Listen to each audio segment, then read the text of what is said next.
Hello, my name is Ken Howard. As director here at the North Carolina Museum of History, it is my pleasure to welcome you to today's lunchtime lecture program, History at High Noon, featuring today's very special guest, Congresswoman Deborah Ross. History at High Noon is just one of the museum's exciting digital programs available as part of our History at Home initiative. To learn more about other museum programs, please visit the museum's website at www.ncmuseumofhistory.org.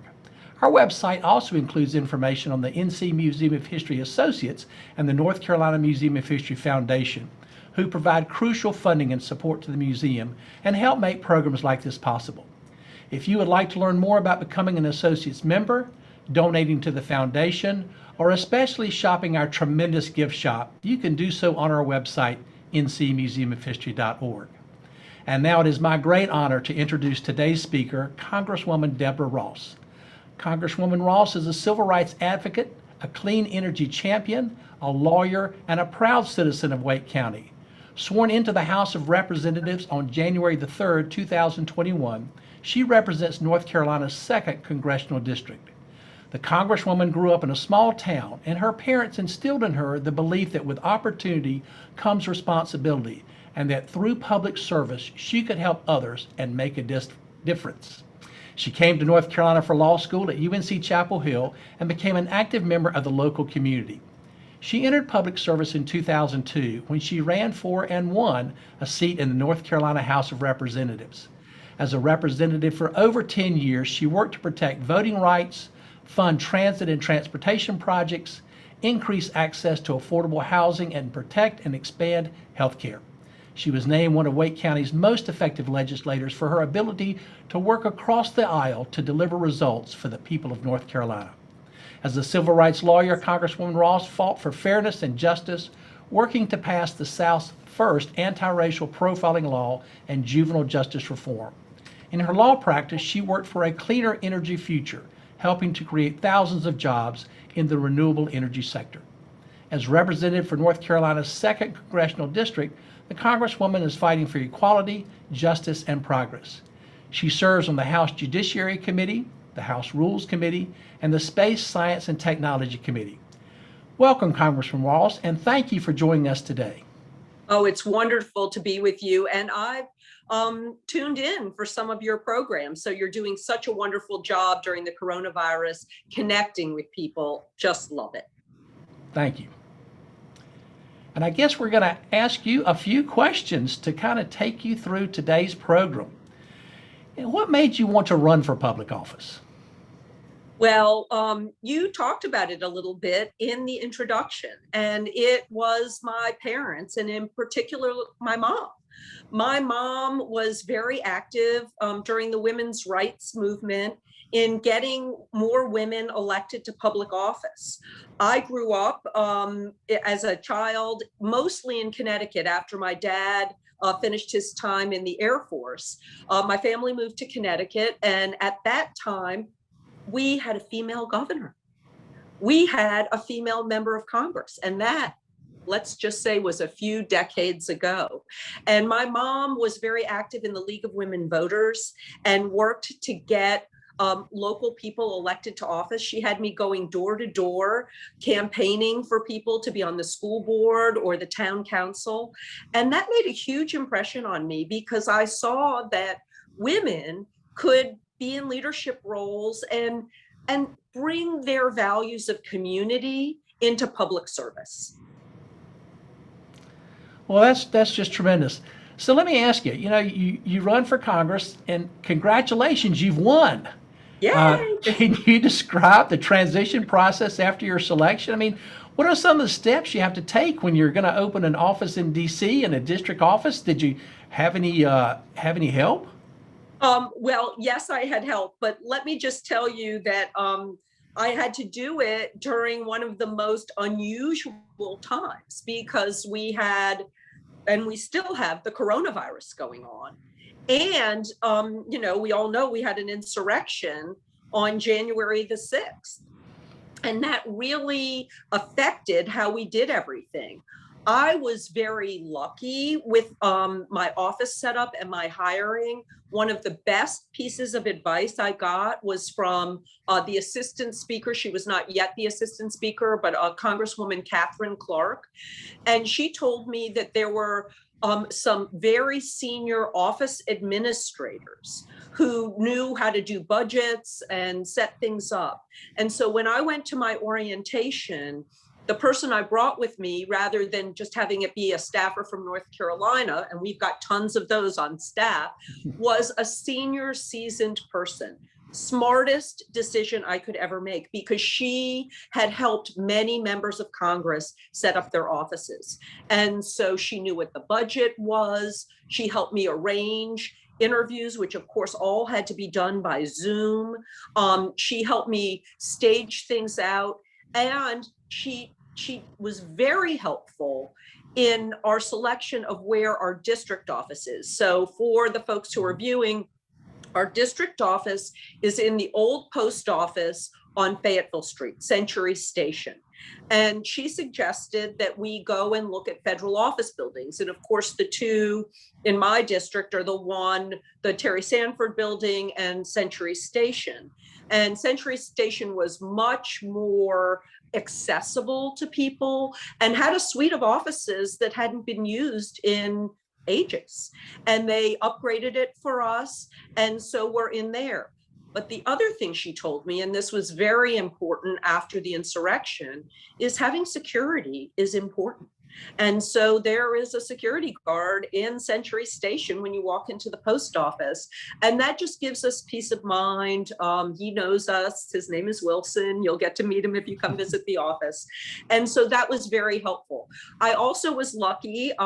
George Holding, my predecessor for District 2, was very generous. He had his office furniture from his office. And so we could go shopping in George Holding's office for the furniture, and the vast majority of the furniture that we have in that Century Station office was from him.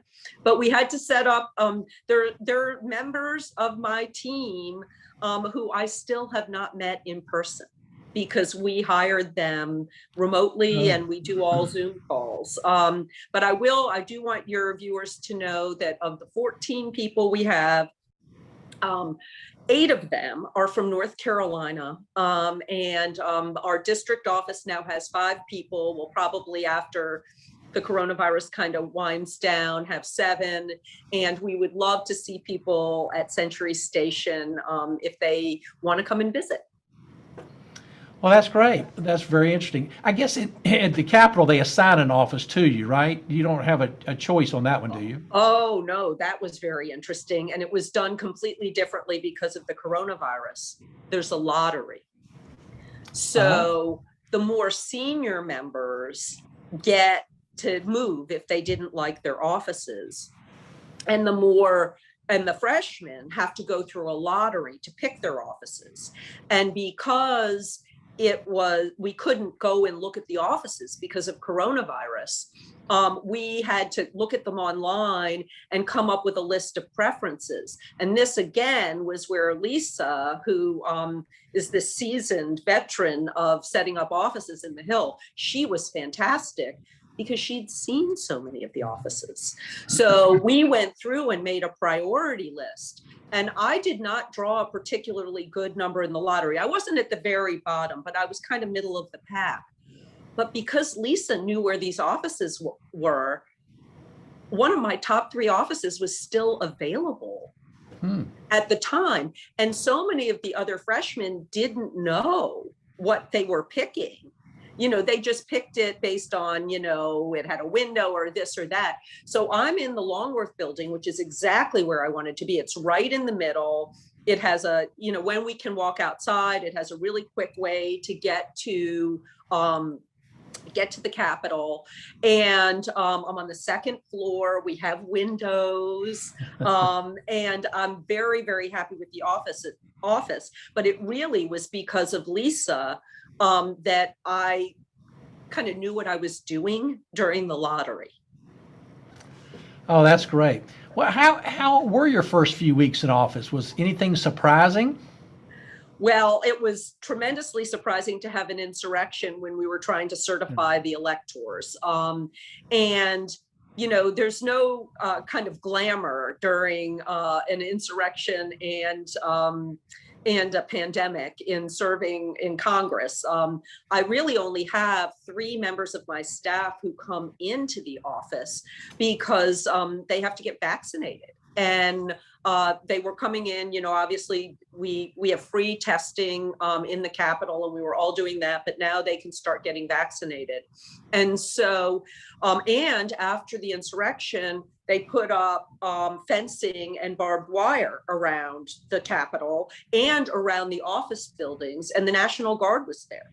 So I have to walk an extra 3 blocks just to get into the office building. There's only certain entrances that we can go in. And so it's, I feel comfortable now, but the first few weeks it was a little chilling. And I stayed in a hotel before I found a place to stay in DC, and out my hotel window, there was the National Guard. Now that did make me feel safe, but it's not, the way you want to start a job. And then of course I was there for the inauguration, which was fantastic, but it was such a small group of people who were allowed to, even go onto the Capitol grounds for that inauguration. And we had to have extra background checks. My husband came with me. We all had to be coronavirus tested in a very short window of time. There were all these rules for where we could be. So this is pretty unusual, but it's historic. And I feel so fortunate that I've gotten to be a part of history. Well, that's just incredible. Did you receive any advice from your colleagues that was helpful those first few weeks, or even from former Representative Holding about things to look out for or what to do? I got some very good advice. The first piece of advice that I got that was very helpful, because I'm a planner, I like everything to be in place, is that, the first few weeks and months, you're not going to be able to be at full speed. So take your time and hire the right staff. Don't just say, I've got to have all these people, because if it doesn't work out a few months later, then that's going to be much more difficult to deal with. And then they also said, make sure you hire your chief first, because your chief can inform everything. And I got very lucky. My chief, my legislative director, and my communications director are all veterans of Capitol Hill. So they've worked in multiple offices and understand how things work and how to put together teams.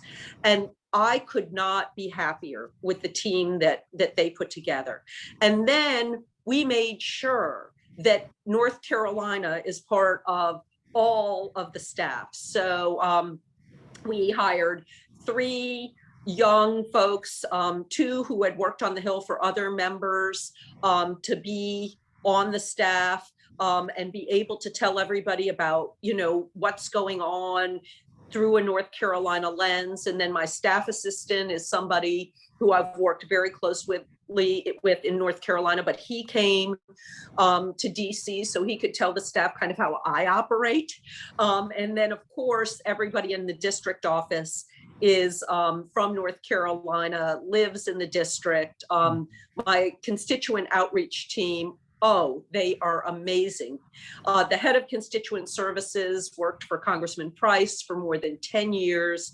She's a Raleigh resident. She hired 2 NC State grads, go Pack, who are both bilingual, to help her with constituent work. We already have more than 300 cases, everything from immigration to IRS refunds to I don't have my passport, to VA issues. And we really want to make sure that people know that the people who are working for me know this district. And that has been a real priority.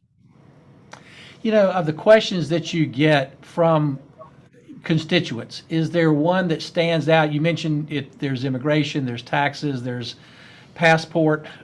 Is there any particular issue that stands out among all the rest of the questions you've gotten so far that the staff is having to help with? Well, it's mostly to deal with the coronavirus and the American Rescue Plan. Okay. You know, we are coming out of this coronavirus, thankfully, as people are getting vaccinated. But the economic toll of the coronavirus is real.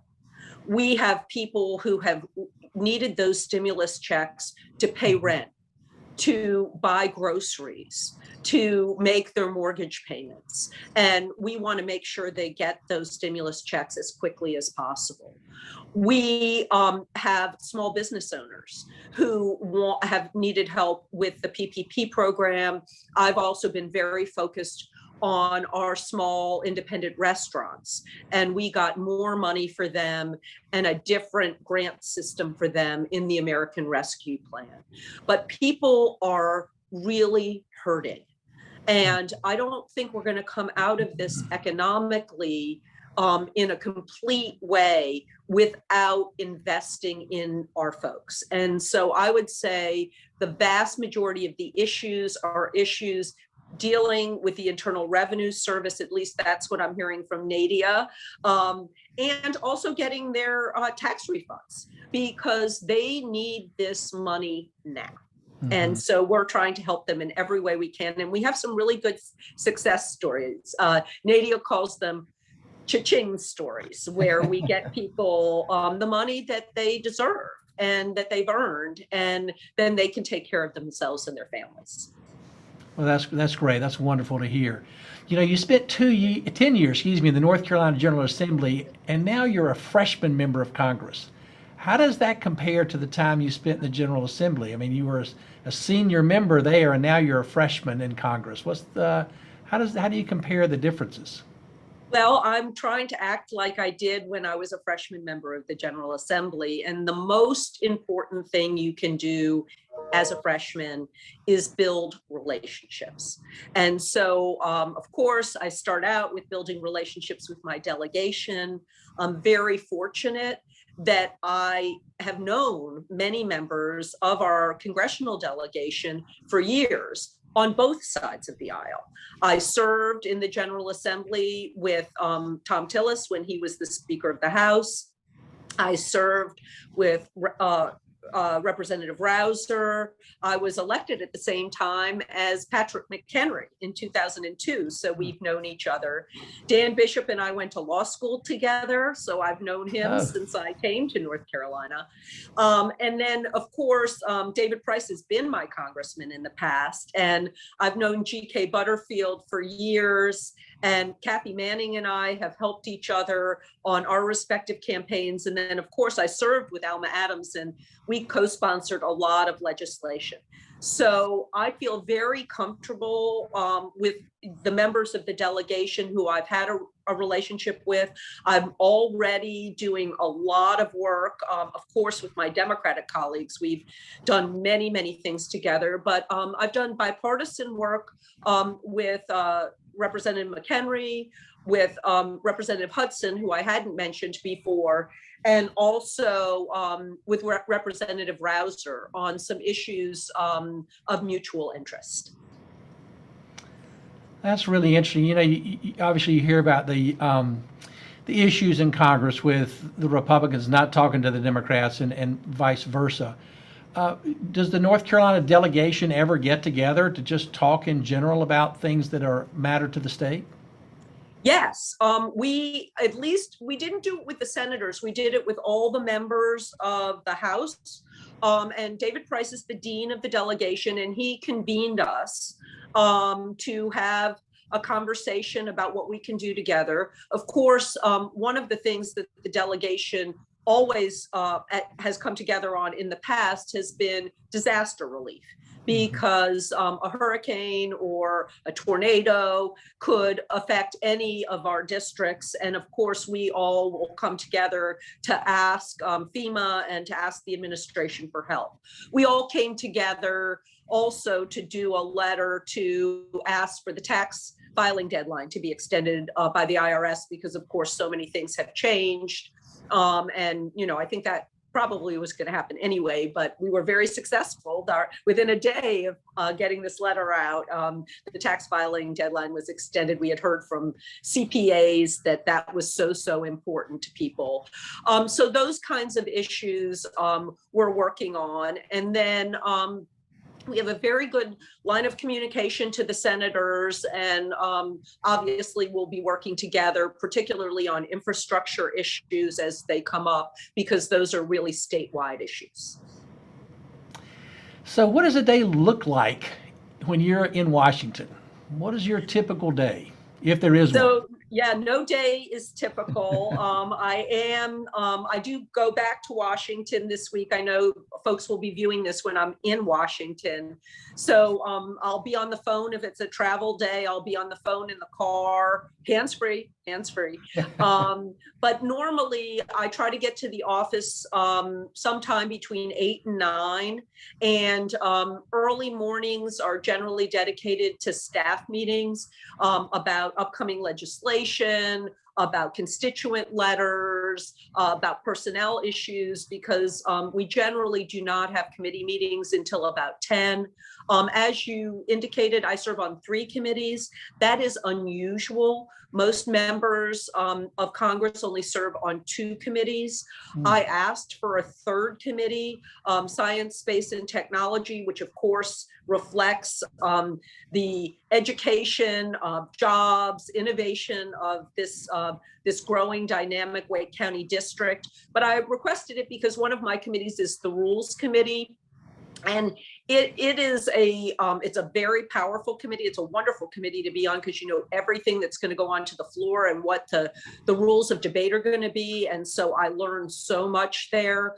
But because that committee doesn't take on specific issues relative to my district, even though I sometimes can slip in some good things like I did for Wake Tech early on, I wanted to have an extra committee that's very specific to my district. So we'll have committee meetings and then constituents will want to be in touch with us. Interestingly, they don't come by in person, obviously because of coronavirus, but we do them, by Zoom or WebEx or some other kind of way. We have caucus meetings to talk about upcoming legislation. A member of some smaller caucuses, for example, the HBCU caucus, because I have both Shaw and St. Aug's in my district. And so we will have caucus meetings to talk about legislation that will be helpful, for that issue. I'm also in the AAPI caucus because we have a growing Asian population in this district, and so many issues, even before we had to address the horrible incidents of Asian hate crimes. There are issues that have to do with immigration and a variety of other things that the AAPI community cares about. And so basically I'll have a day from around 8 o'clock in the morning until 8 or 9 o'clock at night that's full of all the things I just told you about, plus votes on the floor. Wow. So when Congress is not in session, what does your week look like? Usually it goes from about 9 in the morning until 7 or 8 at night. And I do a lot of constituent meetings virtually. Now we're starting to do them in person. It was so exciting. On Friday, I went to Dorcas Ministries in Cary. I don't know if you know about them. I knew about them when I was in the General Assembly and because my father-in-law had been supportive of them.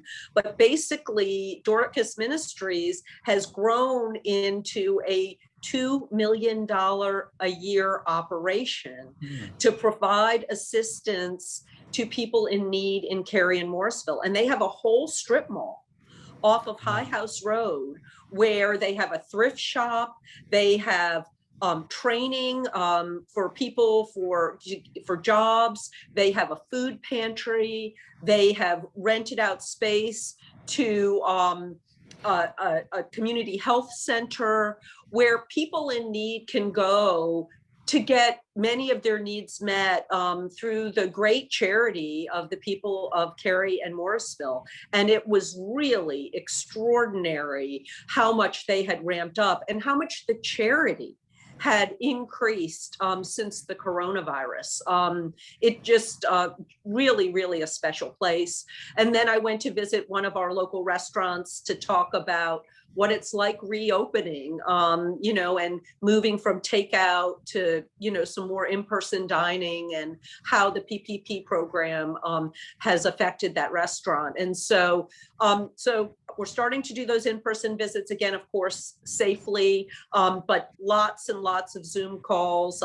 I filmed a great video with the students who won the Congressional App Challenge, which was fantastic, and talk to constituents about things that they need, our mayors and our county commissioners and our institutions of higher education, and of course Wake Tech. Also last week, and then I'll stop with the things that we've done, I had a great interview with a AP government teacher at Southeast Raleigh High School. And for the last 10 years, I've gone to visit her classes, but we couldn't do that in person. So her students came up with some questions like the ones that you've come up with. And we did an interview, and she's using that as a teaching tool for her students. Oh, that sounds great. You talked about the committees that you're on. How were those committee assignments decided? I know you requested to be on one committee, but for the rules and the other committee you're on, were they just assigned, or how does that work? So there is something called the Steering and Policy Committee, and the Democrats have, that's how they decide who's going to be on committees. And then the Republicans have their own leadership committee. And what you do is you submit your committee assignments to the Speaker's office, and then also to the Steering and Policy Committee, because they vote on these assignments.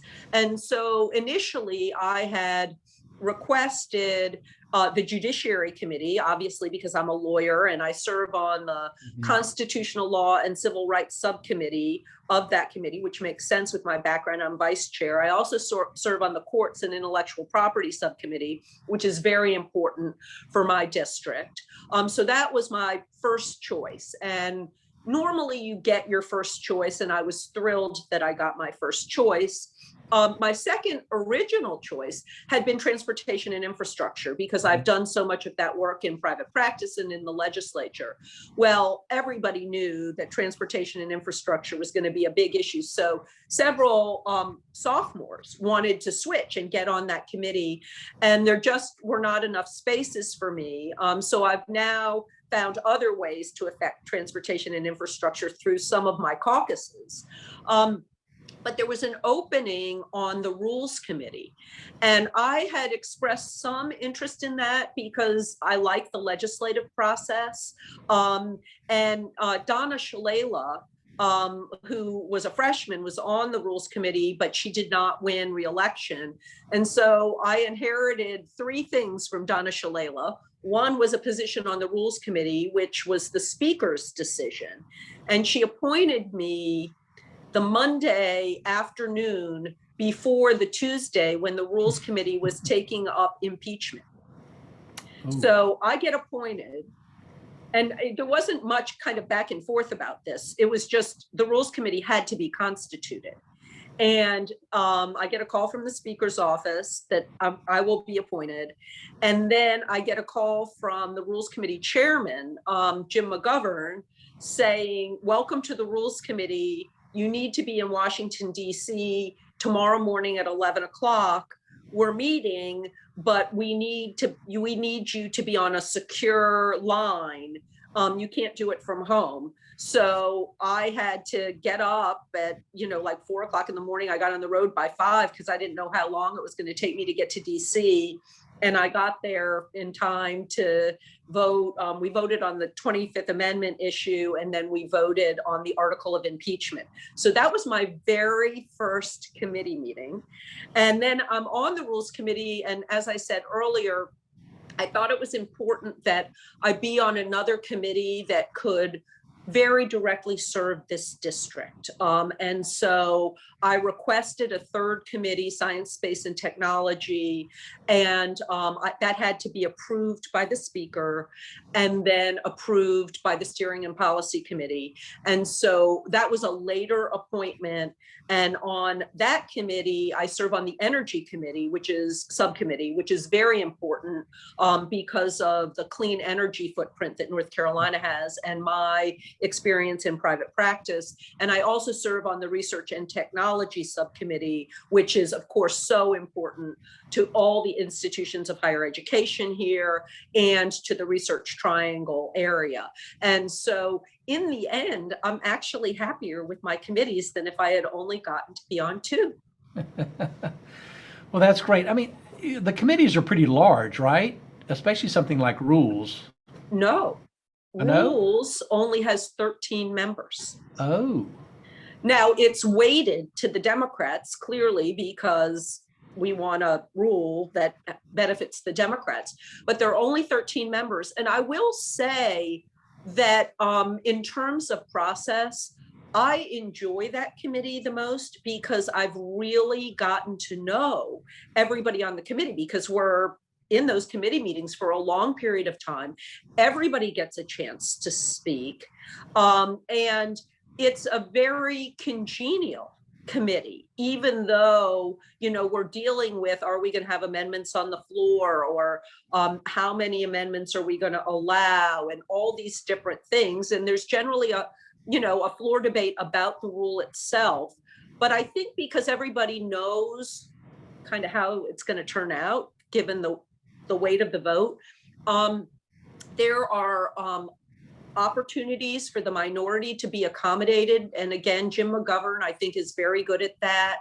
And everybody listens to everybody else. It has not been, it hasn't been a kind of a nasty kind of committee. The Judiciary Committee, however, you have every different thought process, every different way of expressing themselves, lots of attorneys who like to argue. So almost nothing is smooth and easy in the Judiciary Committee. We're about to have our first markup next week, and that's going to be wild. And then the Science, Space, and Technology Committee has been very, very bipartisan. We've only had one partisan vote in the committee. The people who are on that committee self-select that they care about science, space, and technology. So we've had wonderful hearings on vaccine hesitancy, on the electric grid in Texas, because the chair of the committee is from Texas. We had a great hearing on the state of research and how we need to help early stage research, particularly during this pandemic, and had a markup on funding early stage research. And of course, everybody wants money for early stage research in their districts. So I found that to be a very congenial committee, and hopefully we'll get a lot done that can benefit this area. well, will these committee assignments generally shape your legislative priorities? Yes. So I am much more likely to get bills through committees that I serve on.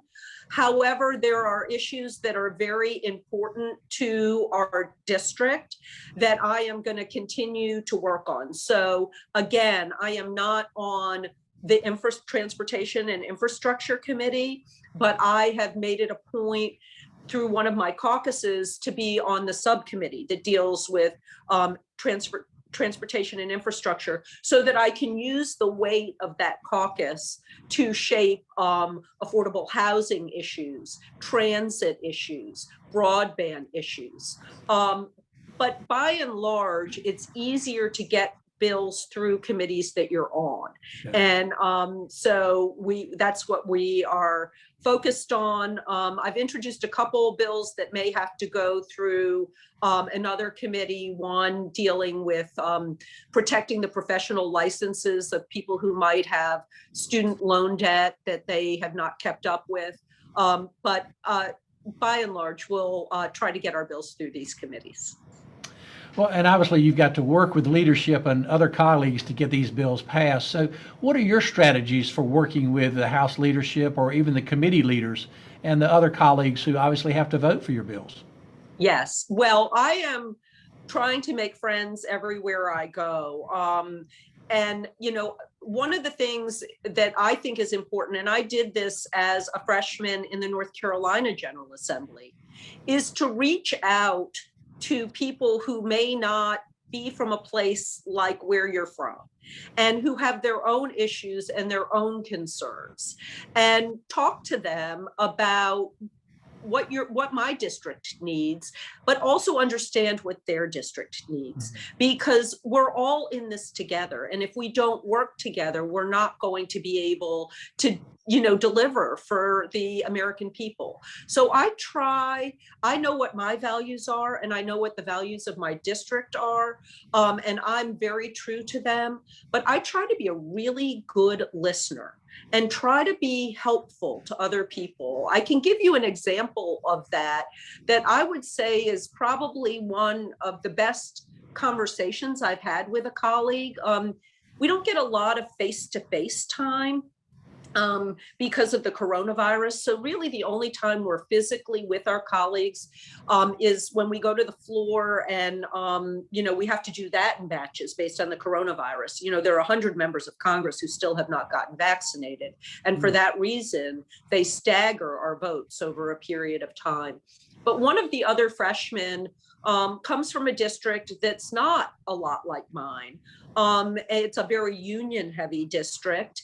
And there was a vote that he struggled with on a bill that came through the Judiciary Committee because people in his district thought it was too liberal, basically. And I told him what the law was and what the bill did to the law. And he said, nobody had told me that. He said, of course we should change the law in that way. Now I can go back and explain that to the people who thought it was doing something else. And I told him, you have to understand, in North Carolina, even though I, of course, voted for the PRO Act and I'm for the PRO Act, that North Carolina is not a union-friendly state. And so we come at issues in a different way, many of which I've fought against, but North Carolina sees things in a different way.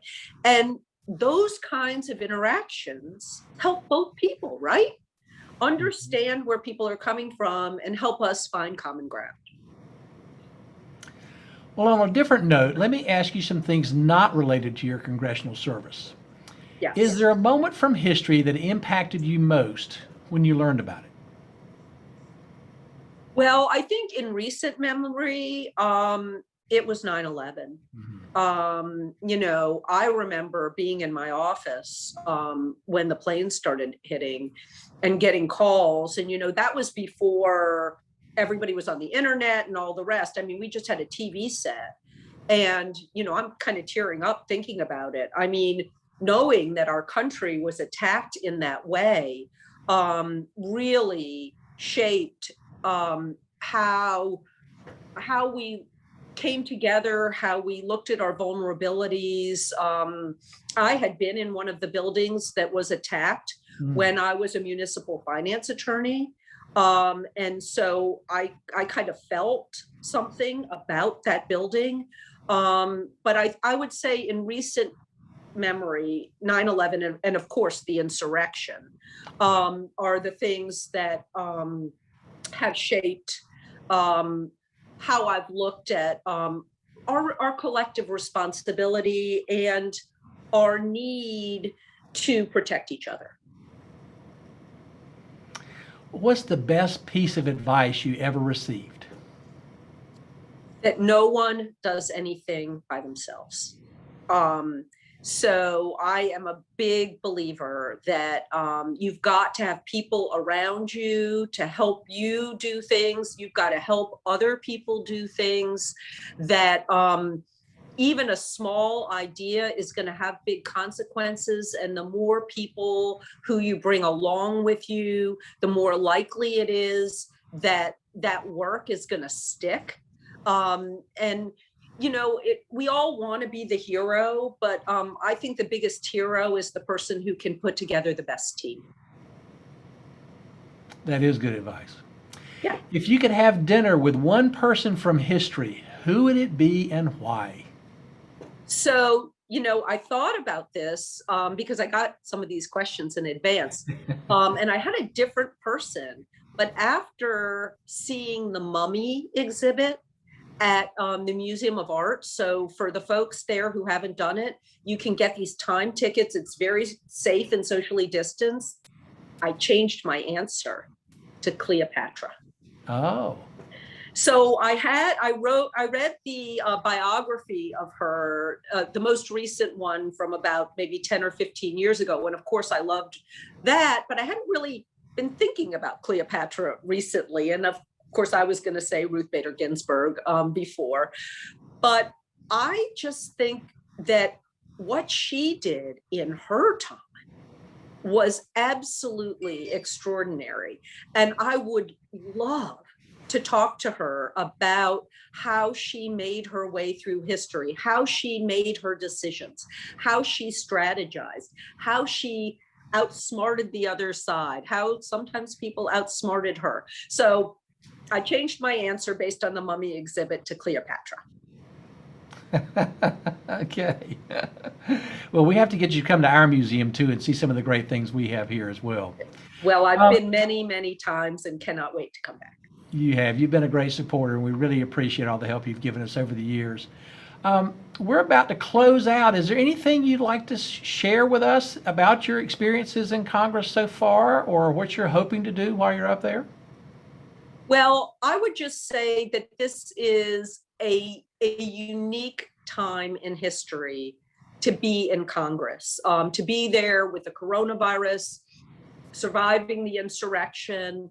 And I think, and many people have talked about this, including the high school teacher from Southeast Raleigh High, that we are having to rebuild an economy and a healthcare system in a way that we haven't had to do in more than a generation. And there are opportunities for transformative change. And I feel very fortunate to get to be part of that conversation and that work. And I also feel fortunate that I represent a district that reflects those values. And so, I didn't know where we were going to be at this point in history. When I first filed for election, the coronavirus hadn't yet been, really detected in this country. And of course, we didn't know what the outcome of the presidential election and the Georgia senatorial elections were going to be.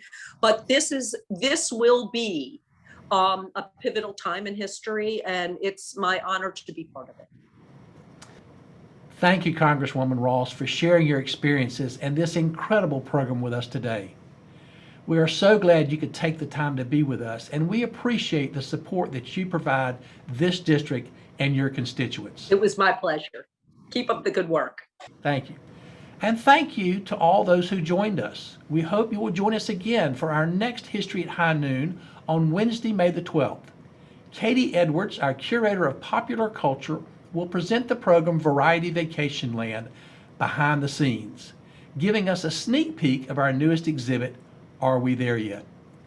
Make it a great day, and remember to visit our website, ncmuseumofhistory.org, to learn more about our upcoming programs and our current exhibits. Again, thank you for joining us, and have a wonderful day.